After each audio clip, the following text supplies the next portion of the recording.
Sarah Chen worked 47 nights in Denver General's ICU without losing a patient until room 12. Her patient flatlined every night at 3:03 a.m. for 11 seconds, then resumed. Every machine glitched simultaneously. When John Morrison died, his autopsy listed time of death 3 days before admission. Security footage showed someone turning off the camera from inside the sealed unit. Before we jump back in, tell us where you're tuning in from. And if this story touches you, make sure you're subscribed because tomorrow I've saved something extra special for you. The first time it happened, Sarah thought she'd imagined it. 2:30 a.m. on a Tuesday, and the ICU hummed with its usual mechanical symphony. 12 beds arranged in a semicircle around the central nursing station, each patient visible through glass walls that turned privacy into a luxury none of them could afford. Sarah had learned to read the rhythm of monitors without looking, the steady beep of heartbeats, the soft whoosh of ventilators, the occasional alarm that sent her moving before her brain fully registered the sound. John Morrison had arrived that afternoon, 52 years old, accountant, moderate heart attack while sitting at his desk. Standard case. His EKG showed the damage, but nothing catastrophic. Stent placed, medications adjusted, prognosis good. Sarah had checked his vitals at 215, heart rate 72, blood pressure stable, oxygen saturation 98%. He was sleeping peacefully, his chest rising and falling in the steady rhythm of someone who'd been given a second chance and didn't know how lucky he was. She settled into her chair at the monitoring station with a cup of coffee that had gone cold an hour ago.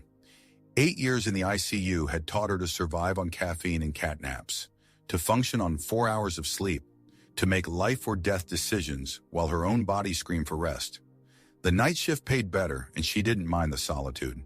Most people feared hospitals after dark, but Sarah found peace in the quiet hours when the administrative chaos faded, and it was just her patients, and the machines that kept them breathing. The clock on the wall showed 3:02. Sarah pulled up Morrison's chart on her tablet. Nothing unusual in his history. Non-smoker, social drinker, no significant medical conditions before today. Wife and 2 kids, worked 60-hour weeks, probably hadn't seen a doctor in 5 years. The typical American male who thought he was invincible until his body proved otherwise. 3:03. The alarm from room 12 shattered the quiet like breaking glass. Sarah's coffee cup hit the desk as she lunged from her chair. Morrison's heart monitor showed a flat green line where his heartbeat should have been. A systole. No electrical activity, no pulse, no time. She grabbed the crash cart and ran. Her shoes squeaked on the polished floor. The distance from the station to room 12 was maybe 30 feet, but it felt like miles. Every second counted. Brain damage started after 4 minutes without oxygen. She had the paddles in her hands before she reached his door. Then she stopped. Morrison was breathing. She could see his chest moving, steady and normal. His face had color, not the gray-blue of cardiac arrest, but the healthy pink of someone in deep sleep.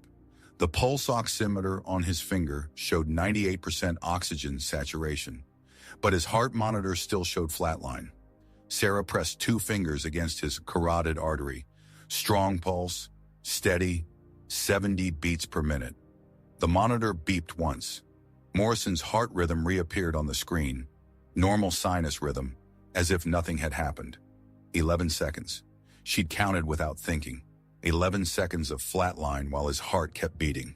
Sarah ran diagnostics on every piece of equipment in room 12. The heart monitor passed all tests.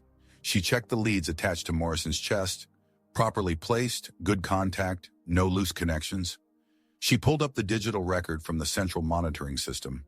It showed a gap, 11 seconds of missing data at exactly 3:03 a.m., like someone had taken scissors to a film reel and cut out a single frame. Morrison never woke up.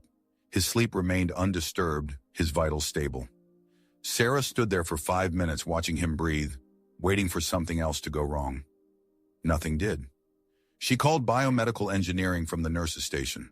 The tech arrived 20 minutes later, a kid who looked fresh out of college and kept yawning into his energy drink. He tested Morrison's monitor, the main system, the backup batteries. Everything checked out perfect. "Equipment's fine," he said, packing his tools. "Probably just a glitch." Glitches don't last exactly 11 seconds, Sarah said. He shrugged. You'd be surprised what these systems do at 3 in the morning. I've seen weirder.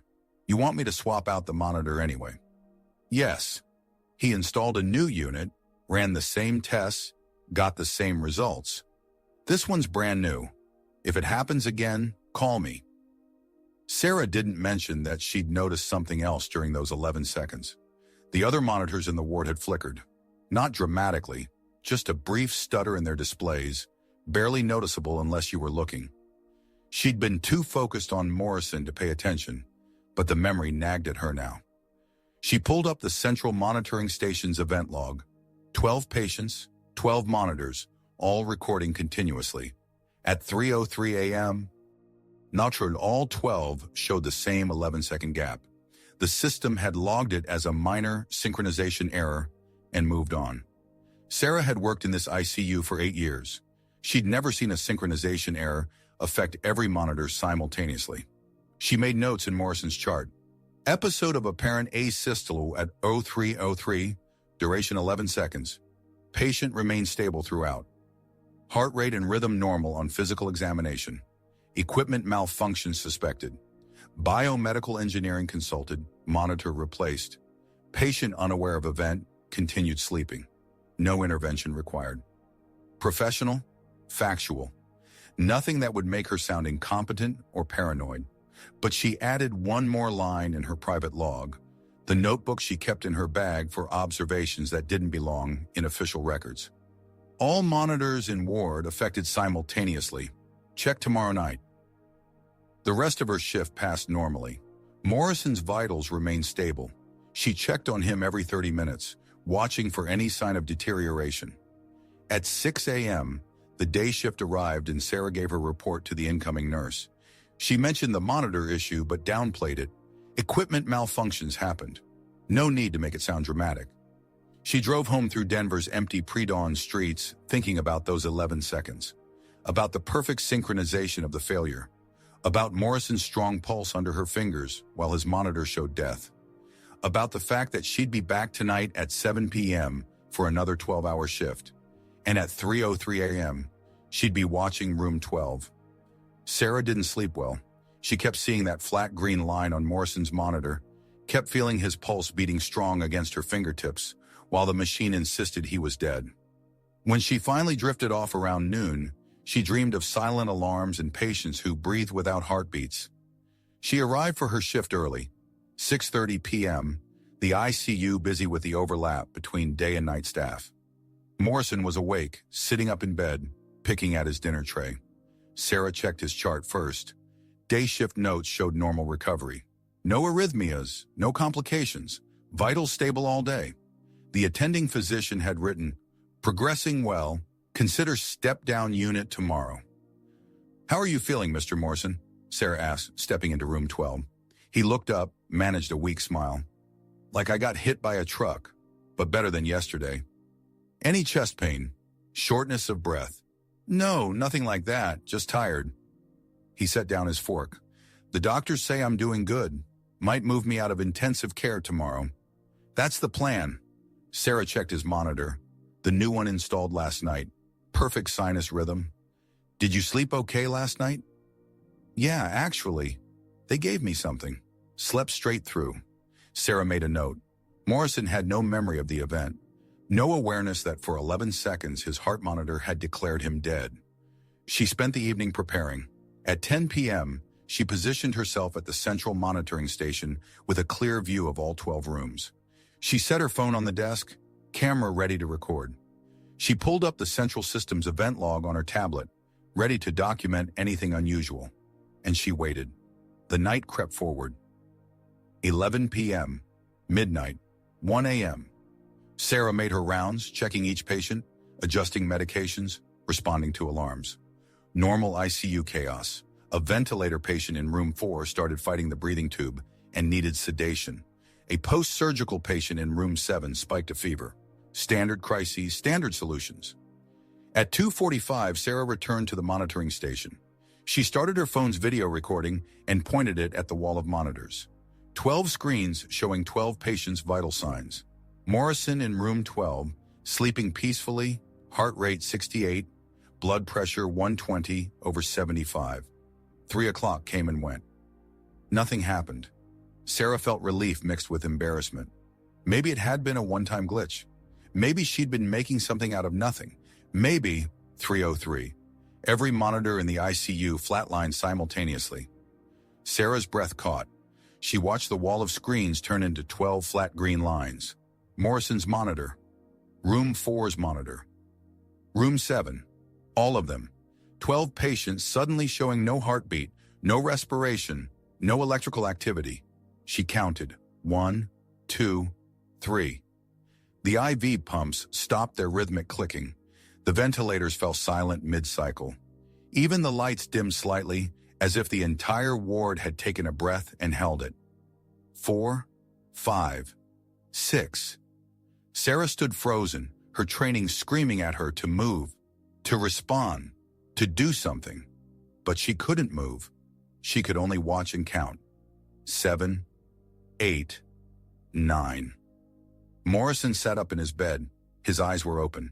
He was looking directly at her through the glass wall. His lips moved, forming words she couldn't hear. 10, 11. The monitors beeped back to life, all 12 of them, resuming their normal rhythms as if nothing had happened. The IV pumps clicked. The ventilators whooshed. The lights returned to full brightness. Morrison was lying down again, eyes closed, sleeping. Sarah's phone had captured everything.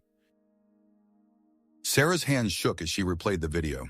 The timestamp showed exactly 11 seconds of flatline across all monitors. She watched Morrison sit up during the blackout, watched his mouth form words, watched him lie back down the instant the systems resumed. She zoomed in on his face. His eyes had been open and aware, tracking her movements. She pulled up the central monitoring system's event log. Same 11-second gap as the night before. Same minor synchronization error notation. Sarah dug deeper into the raw data files. The backup recordings were corrupted, random strings of characters where patient data should have been. Sarah checked the other patients, moving quickly through the ICU. All sleeping, all stable. Their charts showed the same 11-second gap, but their physical conditions remained unchanged. Except Morrison. When she entered room 12, he was staring at the ceiling, eyes open but unfocused. "Mr. Morrison, are you okay?" He blinked and turned toward her. "I had the strangest dream." "Tell me about it." "I was standing in a hallway, dark but not completely black. I could see shapes, people maybe, and I heard you counting, 1 through 11. Sarah's pulse quickened. "What else do you remember?" "Nothing, just waking up now." He rubbed his face. "What time is it?" 3:10. "I keep waking up at 3, every night for the past week, even before I came to the hospital. 3 in the morning, every morning like clockwork." "Before your heart attack?" "Yeah, started about a week ago. I'd wake up at exactly 3:03, stay awake for maybe 30 seconds, then fall right back asleep." Sarah pulled up a chair. "When exactly were you admitted to this hospital?" "Tuesday afternoon. Started feeling chest pain around 2. Ambulance brought me here around 3:30, I think." Sarah checked his admission records. Official timestamp showed Tuesday at 3:03 p.m., but the ambulance report showed arrival at 3:40 p.m., and the emergency department logged him at 3:50 p.m. Someone had backdated his admission by 47 minutes, to 3:03 exactly. "Mr. Morrison, did anything unusual happen the week before your heart attack?" He thought for a moment. "Last Tuesday night, I was working late. The power went out for a few seconds, my computer shut down. When the lights came back on, I felt weird, dizzy, nauseous. I went home early." "What time did the power go out?" Morrison met her eyes. 3:03 in the morning. Sarah headed straight for the hospital's administrative offices. She used her badge to access the records room and logged into the system. She searched for power outage reports. Nothing for last Tuesday. She dug deeper into electrical system logs. She found it buried in a subdirectory marked Equipment Malfunction Reports. A single entry dated last Tuesday at 3:03 a.m. Brief power interruption, duration 11 seconds. Emergency generators failed to activate. Cause unknown. Systems restored automatically. 11 seconds, the same duration as Morrison's flatlines. Sarah photographed the screen, then kept searching. She found 3 patients who had died that night: room 8, room 10, and room 15. All 3 coded within minutes of the power outage. She pulled their death certificates. Each listed time of death as 3:03 a.m. Sarah navigated to the autopsy reports using the charge nurse password. The first report loaded. Patient from room 8, 64-year-old male. Standard findings until the pathologist's note. Tissue samples show cellular degradation inconsistent with stated time of death. The second report showed similar findings. Body temperature and rigor mortis progression suggest death occurred several hours before documented time. The third report was direct. Physical evidence indicates this patient died approximately 72 hours prior to hospital admission. 72 hours before admission meant the patient had died 3 days before arriving at the hospital. The same impossible timeline Morrison's autopsy would later show. She heard footsteps in the hallway, security making rounds. Sarah closed the files and logged out. The footsteps passed without stopping. She called Marcus, the night security supervisor. "Marcus, I need security footage from last Tuesday night, around 3 a.m., ICU hallway." "That's archived. I can get it, but it'll take a few minutes. Can you meet me in the security office?" 20 minutes later, Sarah watched grainy footage of the ICU hallway. The timestamp showed 2:55 a.m. nurses move between rooms. At 3:03, the screen went black. 11 seconds of nothing. When the image returned, the hallway was empty. "Play it again. Slow it down right before the blackout." Marcus rewound to 2:58 a.m. Frame by frame, they watched. A nurse walked past carrying medication. 2 family members sat in the waiting area. 3:02. The lights dimmed slightly. 3:03. Black screen. Marcus fast-forwarded through the 11 seconds. When the image returned, the nurse was gone. The family members were gone. Where did they go? "Keep watching." At 3:05, the nurse reappeared, walking from the ICU rooms. She looked confused, touching her face. "I want to see the ICU camera, inside the unit." Marcus switched feeds.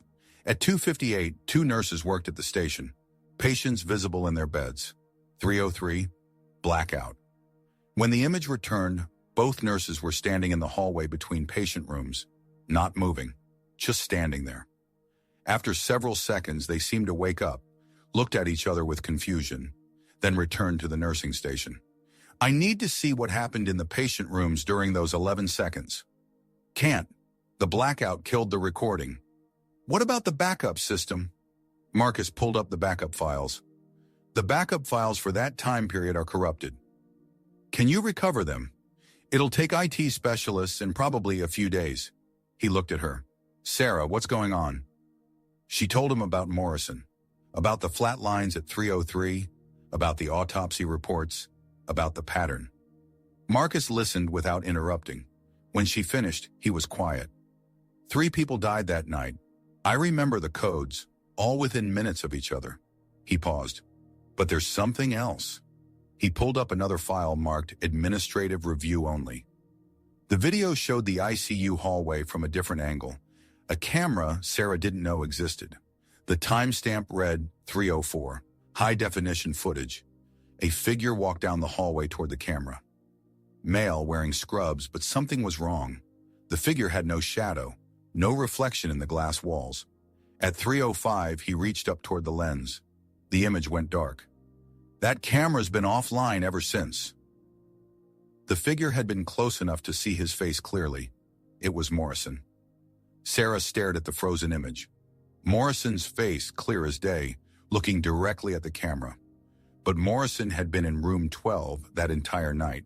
His chart showed he'd been sedated, vitals stable. "Can you print this?" "Already done." He handed her a still frame. "I printed it last week when I first saw the footage." Sarah studied the image. Morrison's hospital gown, the ID bracelet on his wrist, the bandage on his left arm where the IV had been placed. The hospital administrator accessed these files 3 days ago. Dr. Walsh herself. She watched this footage for 47 minutes, then flagged it as restricted access. Why would she restrict it? because 2 hours after she viewed it, maintenance was ordered to remove that camera permanently. Sarah's phone buzzed, a text from the charge nurse. "Need you back in ICU. Morrison's monitor acting up again." She ran through the empty corridors, her badge barely touching the reader as she burst through the ICU doors. Morrison was sitting up in bed, awake, his monitor showing normal rhythm. But his skin looked pale, almost gray in the fluorescent light. "Mr. Morrison, the nurse said your monitor was having issues." "I don't know, I woke up and the alarm was going off, but I feel fine." Sarah checked the monitor's event log. At 3:18 a.m., it had recorded 15 seconds of ventricular tachycardia that should have sent him into cardiac arrest. But Morrison's pulse was steady, his blood pressure normal. The monitor said his heart had almost stopped. His body said nothing had happened. "Have you been having any more dreams?" Morrison's expression changed. Fear flickered across his face. "Every time I close my eyes, I see that hallway. And there are other people there now. 3 of them. They're trying to tell me something." "What do they look like?" "Older. 2 men and a woman. They're wearing hospital gowns like mine." He gripped the bed rail. "What's happening to me?" Sarah thought about the 3 patients who had died during the power outage. "Mr. Morrison, I need you to stay awake for the rest of the night. Can you do that?" "Why?" "Because I think when you sleep, you go somewhere, and I'm not sure you're coming all the way back." Morrison's hands trembled as he reached for the water cup on his bedside table. "There's something else. In the dreams, I can see a clock on the wall. It's always stuck at 3:03, and every time I'm there, the clock ticks backward, just 1 second, from 3:03 to 3:02. Then it jumps forward again." Sarah felt her stomach drop. "How many times have you had this dream?" "Every night for 8 days, since the power outage at my office." He met her eyes. "The first night, I thought it was just stress, but then it kept happening. Same dream, same hallway, same 3 people watching me, and each night they get closer." "Closer how?" "The first night, they were at the far end of the hallway. Now they're maybe 10 feet away, close enough that I can see their faces clearly." His voice dropped to a whisper. "They look terrified, Sarah, like they're trapped and they know it." This story takes time to craft. If you're enjoying it, subscribe to our channel. It means a lot to us. Now back to the story. Sarah kept Morrison awake for the next 3 hours. She brought him coffee, turned on all the lights in room 12, and sat with him talking about anything that would keep his mind engaged. His job, his 2 daughters in college, the house he was renovating. Normal conversation that felt surreal given what she just witnessed on that security footage. At 6:30 a.m., the day shift arrived. Sarah gave her report to the incoming nurse, leaving out the parts about impossible autopsy reports and security footage showing Morrison in 2 places at once. She mentioned the monitor glitches. "Equipment malfunction," she said. She drove home exhausted but couldn't sleep. Instead, she sat at her kitchen table with her laptop and the printout Marcus had given her. Morrison's face staring at the camera. No shadow, no reflection. Sarah searched for Denver General Hospital in the date of the power outage. Local news sites showed nothing, but she found something in the city's electrical grid maintenance reports. A brief note about unusual electromagnetic interference detected in the downtown medical district at 3:03 a.m. last Tuesday. Duration, 11 seconds. The report had been filed by a utility company technician and flagged for follow-up investigation, but there was no follow-up. Sarah called the utility company. After being transferred 3 times, she reached the technician who'd filed the report. "I'm calling about the electromagnetic interference you detected last Tuesday," Sarah said. "In the medical district." The technician was quiet for a moment. "Who is this?" "I'm a nurse at Denver General. We had some equipment issues that night, and I'm trying to understand what happened." "Look, I don't know what you're digging into, but I'd let it go if I were you. That report got buried for a reason." "What do you mean, buried?" "I mean, 2 days after I filed it, my supervisor called me into his office, said the readings were false positives, equipment error, nothing to worry about. Told me to delete my notes and forget about it." The technician's voice dropped. "But I saw what I saw. Those readings weren't equipment error. Something in that hospital generated an electromagnetic pulse strong enough to affect the entire city block. The ICU, Sarah said. I don't know. They wouldn't let me investigate further. But here's the thing. The pulse had a pattern. It wasn't random interference. It was rhythmic, like a heartbeat. 11 seconds of activity at exactly 3:03 a.m.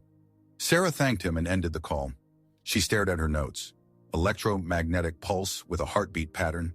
3 patients dead with impossible autopsy timelines. Morrison appearing in security footage while sedated in his bed. Her phone rang.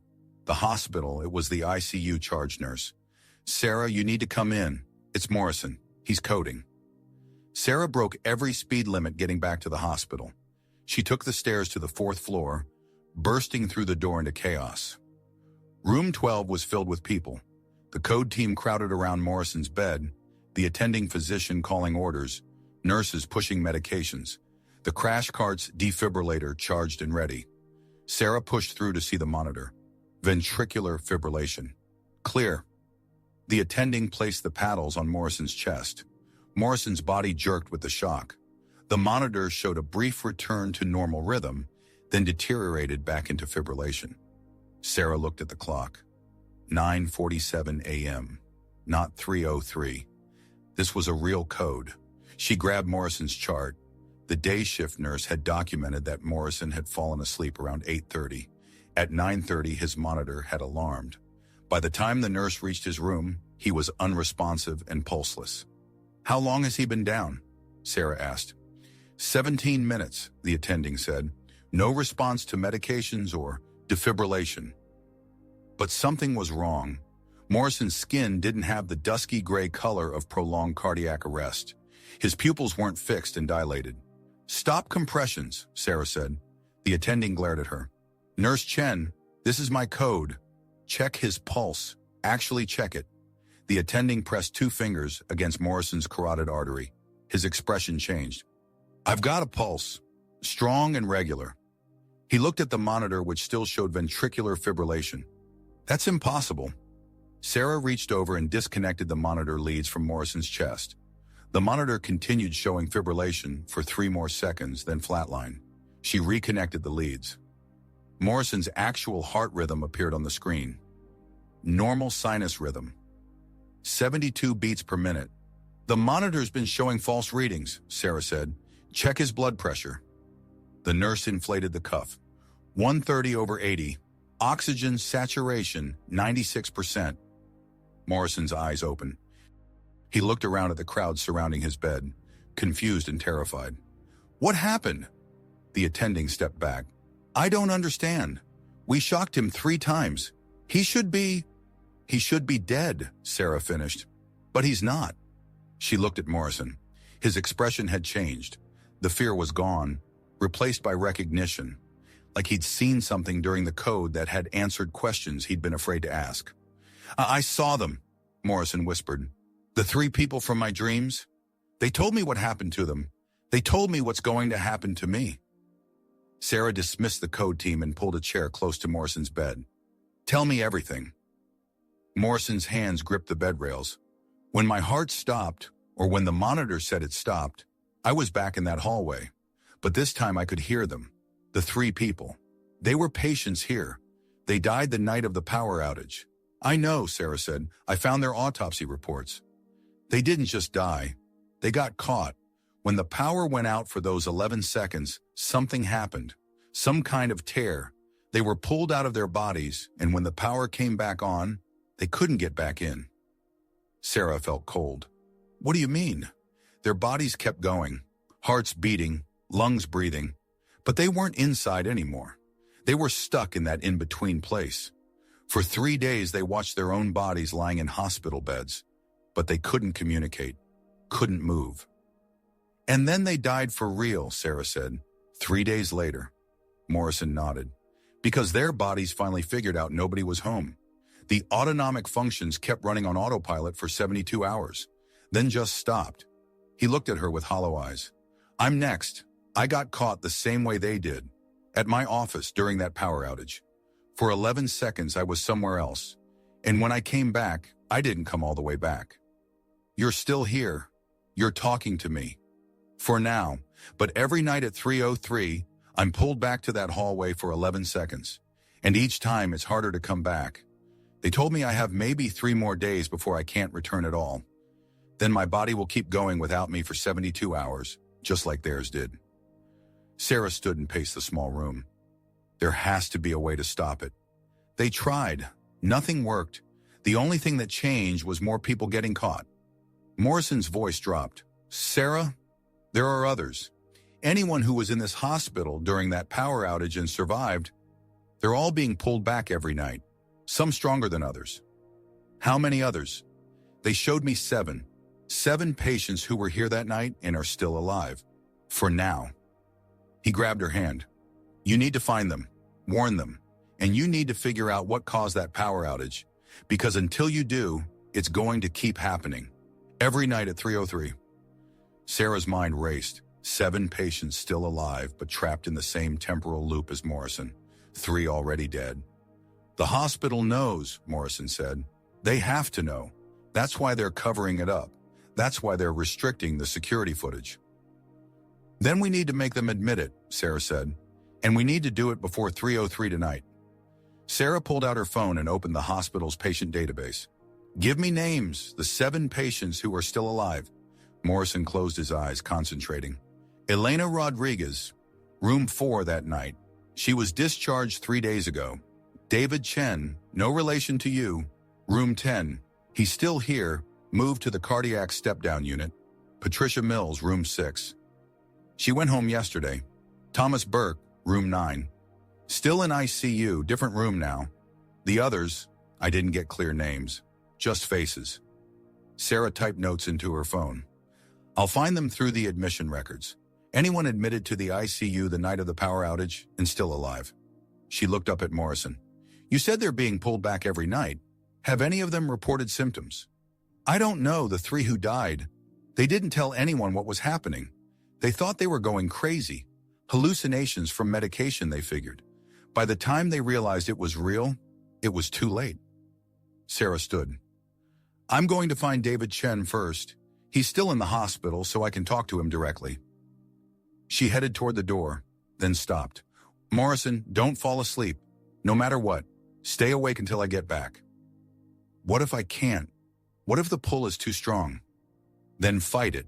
Because if you're right, you've only got 3 days left, and I need you conscious to help me figure out how to stop this.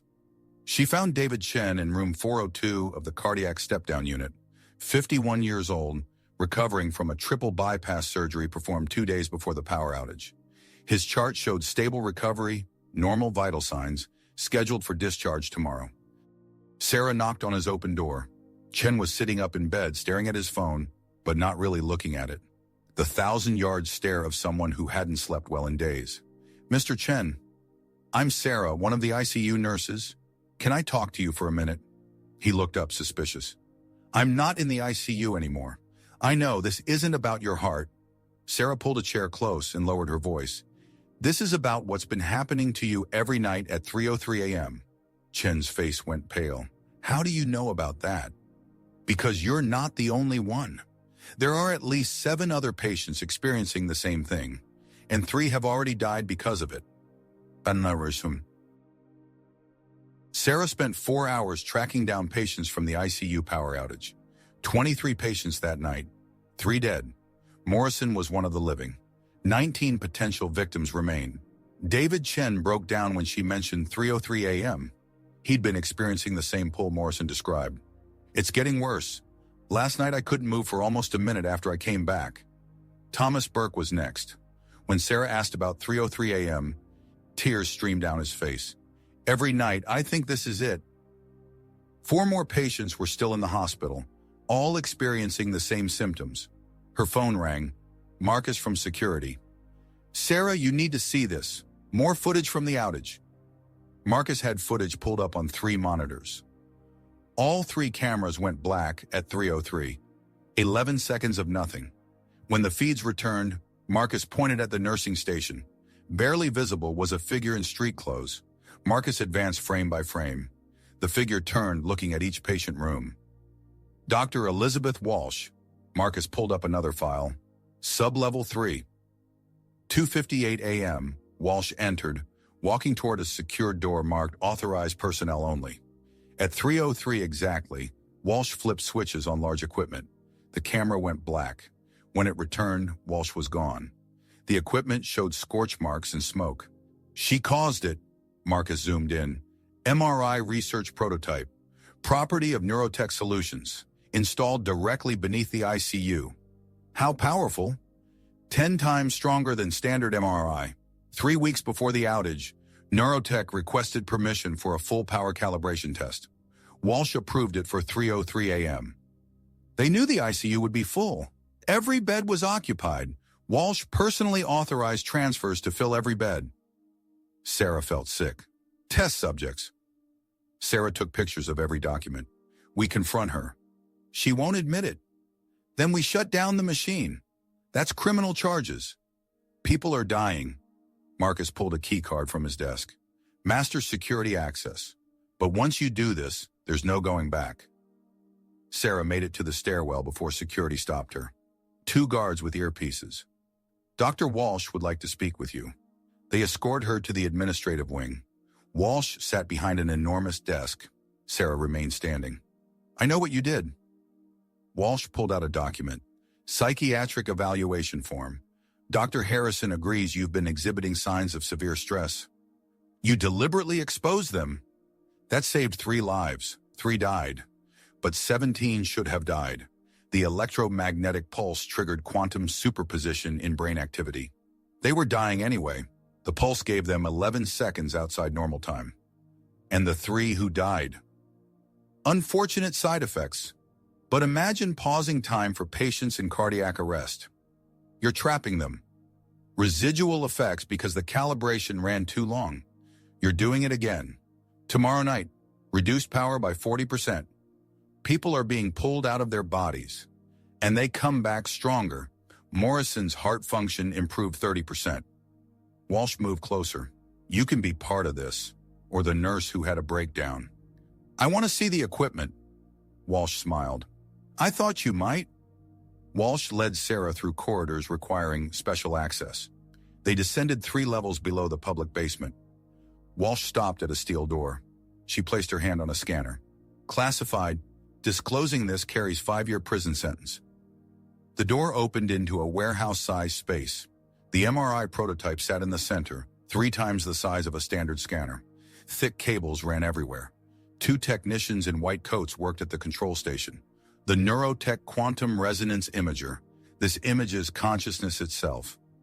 Scorch marks scarred the white housing. The field can briefly separate consciousness from the physical substrate. For 11 seconds, those patients existed as pure information. You pulled souls out of bodies. We proved consciousness can exist independent of the brain. Morrison has 3 days before he's gone forever. Tomorrow's test uses 40% less power. You believe, you don't know. All medical advancement carries risk. They didn't consent. They were dying anyway. Walsh gestured to the controls. Tomorrow at 3:03, if it works, Morrison stabilizes. And if it doesn't, then we'll have data to refine the next iteration. What happens if I destroy this equipment? If you destroy it, Morrison and the others remain trapped forever. The only way to stabilize them is the corrected calibration. Or another experiment. I'm trying to save them, but if you destroy this machine, they're lost. Destroy the machine, and Morrison dies. Let the test proceed, and he might die anyway. I want Morrison moved out of the ICU. That won't help. The temporal anchoring is quantum entanglement. Walsh checked her watch. 2:15 p.m. You have 12 hours. Walsh typed commands. A badge printer produced a security card. Access to sublevel 3 and the research database. Study what we've learned. Walsh moved toward the door. The test runs at 3:03 whether you're here or not. Morrison agreed to participate. He doesn't know what he's agreeing to. Then explain it. You have 12 hours.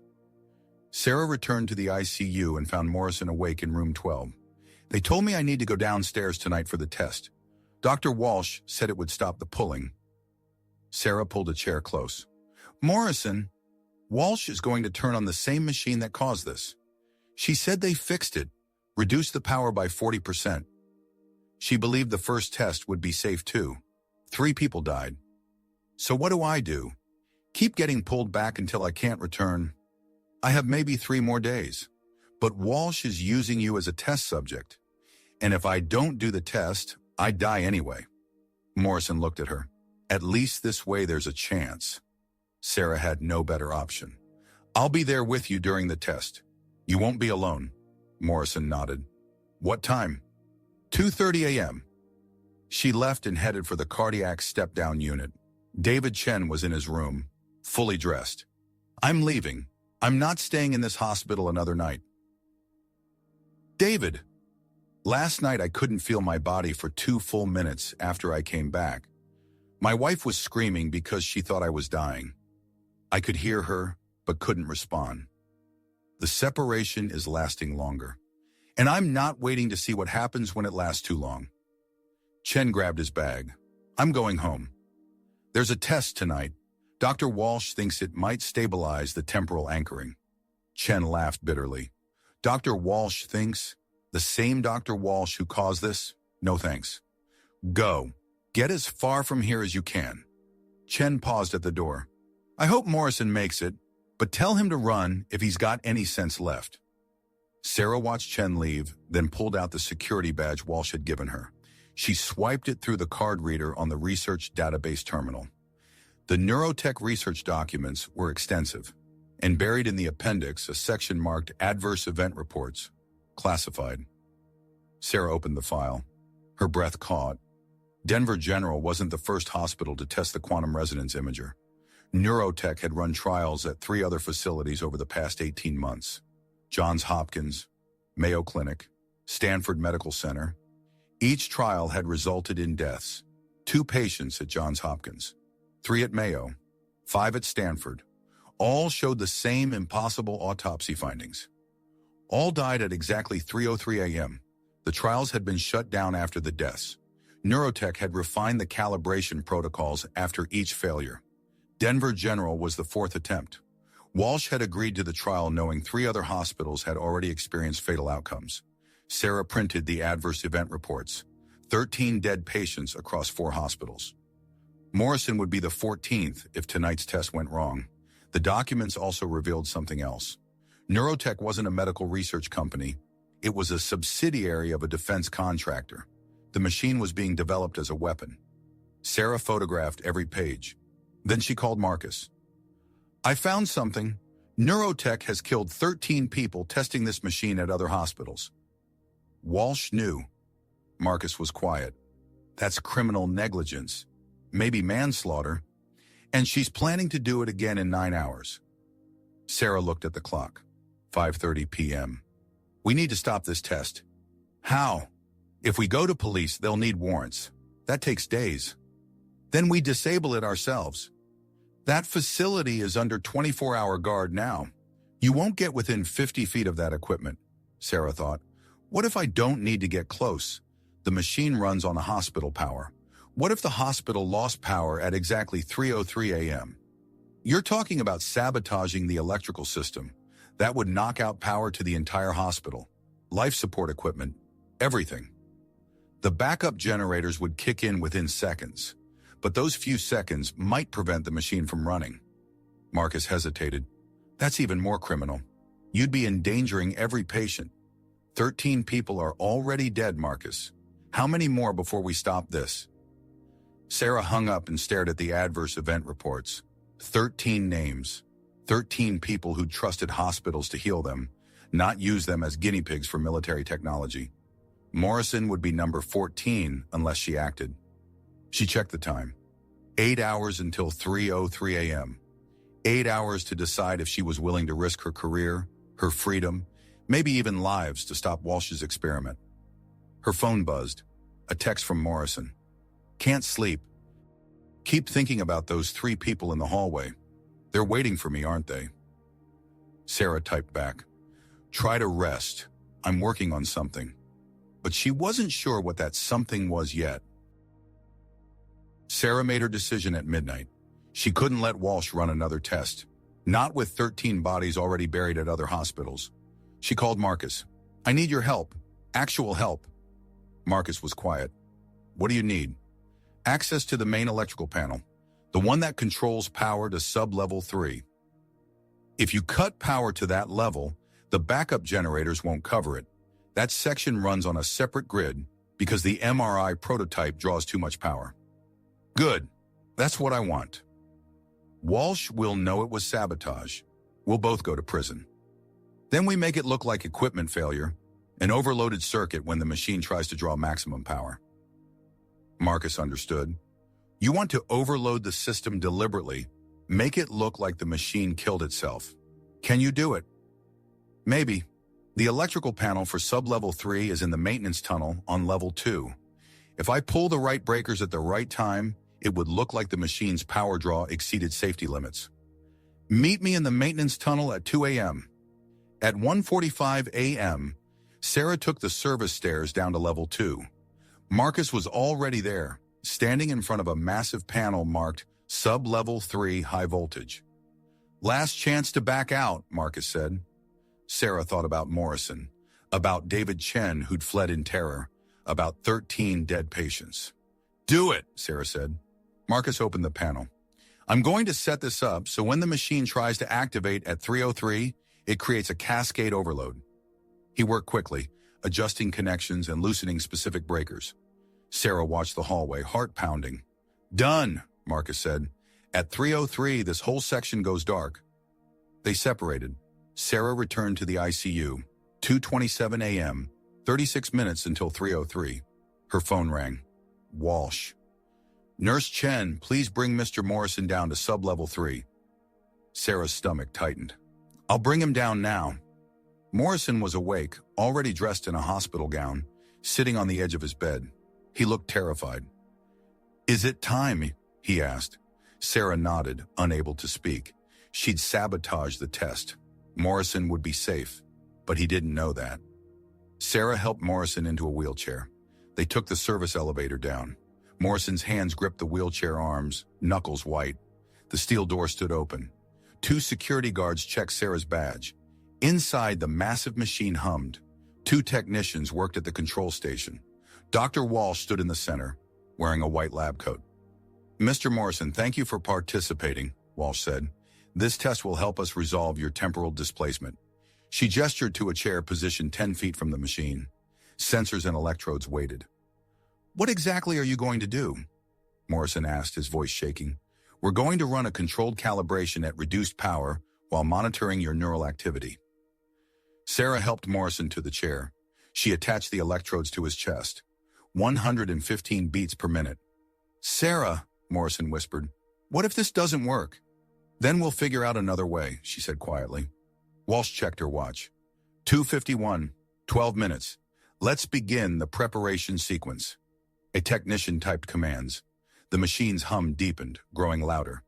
Neural sensors online, electromagnetic field generators charging to 40% capacity.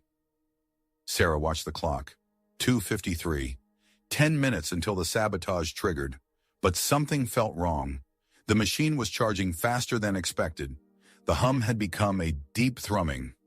Power draw exceeding projected levels, the second technician said. We're at 52% capacity and climbing. Walsh frowned, reduced to 40%. I'm trying. The system isn't responding. Sarah's stomach dropped. The machine was overloading on its own before Marcus's sabotage could trigger. Shut it down, Walsh ordered. The shutdown sequence isn't responding. Morrison gripped Sarah's hand. What's happening? Power draw at 65%, 70%. The lights dimmed.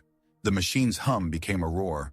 Sarah felt the electromagnetic field like pressure against her skull. Emergency shutdown, Walsh shouted. Pull the main breaker. A technician ran to a red lever and pulled it down. Nothing happened. The machine kept charging. 2:58, 5 minutes until 3:03. Sarah realized with horror what was happening. Marcus's sabotage was supposed to trigger at 3:03, but the machine had activated early. When 3:03 hit, the cascade failure would create another pulse, another 11-second event, and she and Morrison were standing right next to it. "We need to get out of here," Sarah said, pulling Morrison from the chair. Walsh blocked their path. "You can't leave. This is the same cascade that killed those 3 patients." Sarah pushed past Walsh, dragging Morrison toward the door. Morrison stumbled, weak from days of temporal displacement. Sarah caught him. "Power draw at 85%, 90%. The electromagnetic field grew so strong, Sarah could taste metal. Her vision doubled. 259, everyone evacuate." The security guards ran. The technicians followed. Walsh hesitated, then followed.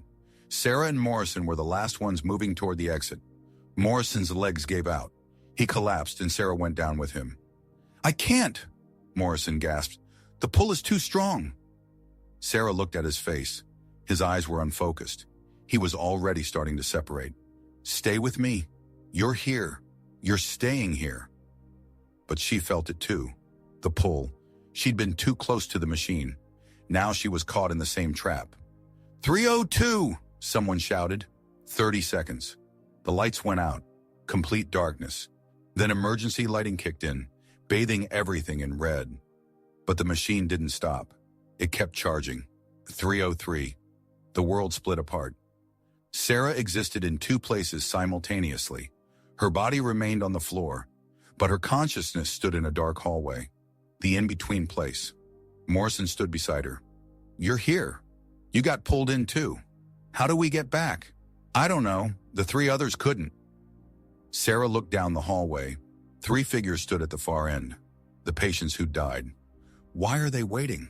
Because in 11 seconds, time resumes. And when it does, if we're still here, we're stuck forever. Sarah counted. 1, 2, 3. She could feel her body back in the facility, but she couldn't control it. 4, 5, 6. "There has to be a way back," Sarah said, "because I was only partially pulled in. But you're all the way here now." 7, 8, 9. Sarah thought about her patients, about the promise she'd made. Do no harm, help people. She'd tried to save Morrison. Instead, she'd created another incident. 10. "I'm sorry," Sarah said. 11. The hallway disappeared. Sarah slammed back into her body, gasping. Morrison collapsed against her. They were back. But something was different. The machine had stopped. The roar was gone. In the sudden silence, Sarah heard Walsh's voice. "The system crashed. Complete cascade failure. The machine is dead." Sarah looked at Morrison. His eyes were focused now. "Are you okay?" "Yeah, but Sarah, those 11 seconds. I didn't feel the pull when we came back. For the first time in 8 days. Sarah stood and helped Morrison up. The cascade failure must have destroyed the temporal anchor. They walked out. Walsh stood in the hallway with her technicians and guards. "You were in there during the pulse," Walsh said. "Yes." "How do you feel?" "Free," Morrison said. Over the next 72 hours, Sarah watched Morrison's recovery. His vital signs stabilized. His heart function continued improving. And 3:03 a.m. came and went each night without incident. No pull, no displacement. He was free. David Chen returned to the hospital on the 3rd day. He'd felt the moment the temporal anchor broke.